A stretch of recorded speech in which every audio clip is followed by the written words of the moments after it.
Hi hello. ഇന്ന് ഒരു പുതിയൊരു ക്രാഫ്റ്റ് പരിചയപ്പെടുത്താനാണ് ഞാൻ വന്നത്. പുതിയെന്ന് പറഞ്ഞാൽ എല്ലാവർക്കും അറിയുണ്ടാവും. എന്നാലും നിങ്ങൾക്കൊന്ന് ഞാൻ ചെയ്യുന്നത് എങ്ങനെയാണെന്ന് നിങ്ങൾക്കൊന്ന് കാണിച്ചു തരാം. അതിന് നമുക്ക് ആദ്യം വേണ്ടത് ഒരു കാർഡ്ബോർഡാണ്. ഇതുപോലത്തെ ഒരു കാർഡ്ബോർഡ്, ഒരു വലിയൊരു കാർഡ്ബോർഡ് നമ്മൾ വെട്ടിയെടുക്കുക. ഒരു ചതുരത്തിലാക്കിയിട്ട് വെട്ടിയെടുക്കണം. അത്യാവശ്യം വലിപ്പം ഉണ്ടായാൽ നല്ല ഭംഗിയുണ്ടാവും കാണാൻ. നമ്മളെ ഇഷ്ടത്തിനനുസരിച്ച് എടുക്കാം, കുഴപ്പമൊന്നുമില്ല. കുറച്ച് വലുതാണെങ്കിൽ ഒരു ഭംഗിയുണ്ടാവും കാണാൻ, അത്രയേ ഉള്ളൂ. അപ്പോൾ ഞാൻ ഈ ഒരു വലിപ്പത്തിലുള്ള കാർഡ്ബോർഡാണ് എടുത്തത്. എന്നിട്ട് ഈ ഒരു പ്ലേറ്റ്, എനിക്ക് വട്ടം വരയ്ക്കാൻ വേറെ ഒന്നും ഇല്ലാത്തതുകൊണ്ട് ഞാൻ ഈ ഒരു പ്ലേറ്റ് എടുത്തിട്ടാണ് വട്ടം വരച്ചത്. വട്ടം വരച്ചിട്ട് ആ വട്ടത്തിന് ചെറുതായിട്ട് വീണ്ടും കോമ്പസ് കൊണ്ടൊരു വട്ടം വരച്ചു കൊടുത്തു. നിങ്ങൾ വട്ടം കാണുന്നുണ്ട് എന്ന് വിചാരിക്കുന്നു. അല്ലെങ്കിൽ ഞാൻ വെട്ടിയെടുത്ത് നിങ്ങൾക്ക് മനസ്സിലാവും. എൻ്റെ ആ വട്ടത്തിൻ്റെ വലിപ്പം നിങ്ങൾക്ക് മനസ്സിലാവും. എന്നെ സഹായിക്കാൻ എൻ്റെ മോളും ഉണ്ട് കേട്ടോ കൂടെ തന്നെ. ചെറിയ മോൾ ഇതൊക്കെ നോക്കിയിരിക്കുകയായിരുന്നു. എനിക്ക് ഓരോന്ന് എടുത്തു തരാനും കത്രിക എടുത്തു തരാനും ഓരോരോ പെൻസിലെടുത്ത് തരാനും ഒക്കത്തിനും ചെറിയ മോളും എൻ്റെ കൂടെ നിൽക്കുകയാണ്.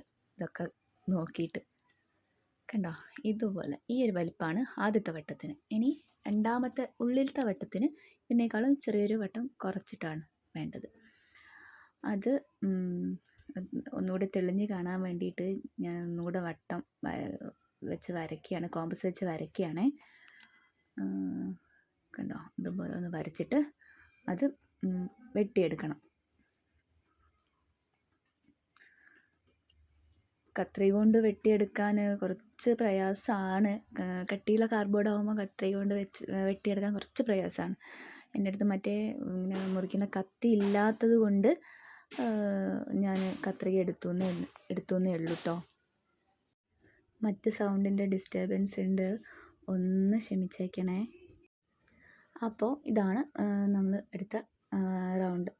ഇങ്ങനെ ഇതുപോലെയാണ് നമുക്ക് വട്ടം വേണ്ടത്. ഇനി നമുക്ക് വേണ്ടത് ഒരു ബഡ്സാണ് നമുക്ക് വേണ്ടത്. ബഡ്സ് ഇതുപോലത്തെ ഒരു പാക്കറ്റ് വാങ്ങിയാൽ മതി. ഇത് മുഴുവനൊന്നും ആവശ്യം വരില്ല. ഈ ഒരു വലിപ്പത്തിന് ഇത് മുഴുവനൊന്നും ആവശ്യം വരില്ല. ഇതിലും വലിയ റൗണ്ടാണ് നമ്മൾ എടുക്കുന്നതെങ്കിൽ അത് മുഴുവൻ ആവശ്യം വരുന്നുണ്ടാവും. കണ്ടോ, ഇതുപോലെ ഒട്ടിച്ചു കൊടുക്കണം. ഇനി നമുക്ക് വേണ്ടത് ഇതുപോലൊരു പേപ്പറാണ്. ഈ പേപ്പറ്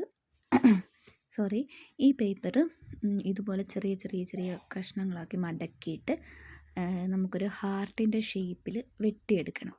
ഹാർട്ടിൻ്റെ ഷേപ്പ് ആദ്യം നമുക്കൊന്ന് വരച്ചു കൊടുക്കാം, എന്നിട്ട് നമുക്കത് വെട്ടിയെടുക്കാം. ഒരു ഭാഗത്ത് വരച്ചു കൊടുത്താൽ മതി, അപ്പോൾ മറ്റേ സൈഡിലും വരുമല്ലോ. അപ്പോൾ ഇതുപോലെ മടക്കി ചെറിയ വലിയൊരു A4 ഷീറ്റ് പേപ്പറാണ് ഞാൻ എടുത്തത്. ഇതുപോലെ ഒന്ന് വരച്ചു കൊടുത്താൽ വരച്ചു കൊടുത്തതിന് മുകളിൽ കൂടി ഒന്ന് വെട്ടി കൊടുക്കുക. കുറച്ച് കട്ടിയുള്ളത് കുറേ മടക്കിയതിന് കൊണ്ട് നല്ലൊരു കട്ടി ഉണ്ടാകും പേപ്പറിന്. അപ്പോൾ വെട്ടിയെടുക്കാൻ കുറച്ച് പ്രയാസം ഉണ്ടാകും. എന്നാലും ഞാൻ ചെറിയ കത്രികയാണ് യൂസ് ചെയ്യുന്നത്, അതുകൊണ്ട് വെട്ടിയെടുക്കാൻ കുറച്ച് പ്രയാസം ഉണ്ടായിരുന്നു. വലിയ കത്രിക ആകുമ്പോൾ പെട്ടെന്ന് കഴിയും. ഇതേ വെട്ടിയെടുത്തിട്ടുണ്ട്. ഇതുപോലെ ഒരു ഹാർട്ട് ഷേപ്പ് കിട്ടും, ഒരുപാടുണ്ടാവും. കണ്ടോ, നമ്മൾ കുറേ മടക്കിയിട്ടുണ്ടല്ലോ, അതുകൊണ്ട് ഇതുപോലെ കുറേ ഹാർട്ടിൻ്റെ ഷേപ്പ് നമുക്ക് കിട്ടും. എന്നിട്ട് ഇതുപോലെയൊന്ന് കളറ് ചെയ്ത് കൊടുക്കാം. എൻ്റെ കയ്യിൽ റെഡ് കളർ പേപ്പർ ഇല്ലാത്തത് കൊണ്ടാണ് ഞാനിങ്ങനെ വൈറ്റ് കളർ പേപ്പർ എടുത്തിട്ട് കളറ് ചെയ്യേണ്ടി വന്നത്. നിങ്ങളുടെ കയ്യിൽ റെഡ് കളർ പേപ്പർ ഉണ്ടെങ്കിൽ അതായിരിക്കും നന്നാവുക. എന്നാൽ പിന്നെ ഇതുപോലെ കളറൊന്നും ചെയ്യേണ്ട ആവശ്യം വരില്ലല്ലോ. റെഡ് കളർ പേപ്പർ ഇതുപോലെ മടക്കിയിട്ട് ഒന്ന് വെട്ടിക്കൊടുത്താൽ നമുക്ക് കിട്ടും. ഞാൻ പക്ഷേ എൻ്റെ കയ്യിൽ ഇല്ലാത്തത് കൊണ്ട് ഇതുപോലെ വെട്ടിയെടുത്ത് കളറ് ചെയ്തു. കണ്ടോ, ഓക്കെ. എന്നിട്ട് ഇനി വേണ്ടത് നമുക്ക് വേറൊരു മഞ്ഞ പേപ്പർ എടുക്കുക. കയ്യിൽ മഞ്ഞ പേപ്പർ ഉണ്ടെങ്കിൽ അതായിരിക്കും നന്നാവുക. മഞ്ഞ പേപ്പർ ഇല്ലാത്തവർ ഞാൻ നേരത്തെ പറഞ്ഞതുപോലെ വെള്ള പേപ്പർ എടുത്തിട്ട് ആ പേപ്പറിൽ മഞ്ഞ കളർ അടിച്ചു കൊടുക്കുന്നതായിരിക്കും നല്ലത്. അതല്ല, കയ്യിൽ മഞ്ഞ പേപ്പർ ഉണ്ടെങ്കിൽ അത് തന്നെ എടുക്കാം. കണ്ടോ, ഇനി മഞ്ഞ പേപ്പർ ഞാൻ ഇതുപോലെ കുറേ മടക്കി ചെറിയ കഷ്ണങ്ങളാക്കി വെട്ടിയെടുത്തു. എന്നിട്ട് ഇതുപോലെ കോണാക്കി മടക്കിയിട്ട് അതിൻ്റെ ബാക്കി ഭാഗം വെട്ടിക്കളഞ്ഞു. ഇത് കണ്ടോ, വീണ്ടും ഒരു കോണാക്കി മടക്കി, വീണ്ടും ഒരു കോണാക്കി മടക്കി, ചെറിയൊരു കോണ് കണ്ടോ, ഒരു ത്രികോണാക്കി എടുത്തിട്ടുണ്ട്.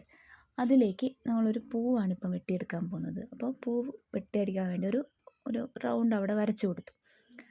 ആ വരച്ചതിൻ്റെ മേലെ കൂടെ ഒന്ന് വെട്ടിക്കൊടുത്തു കഴിഞ്ഞാൽ, ഇതുപോലെ ഒന്ന് വെട്ടിക്കൊടുത്തു കഴിഞ്ഞാൽ ഒരു പൂവ് നമുക്ക് കിട്ടും. തുറന്ന് നോക്കിയാൽ ഒരു ചെറിയൊരു പൂ പോലെ നമുക്ക് കിട്ടും കണ്ടോ.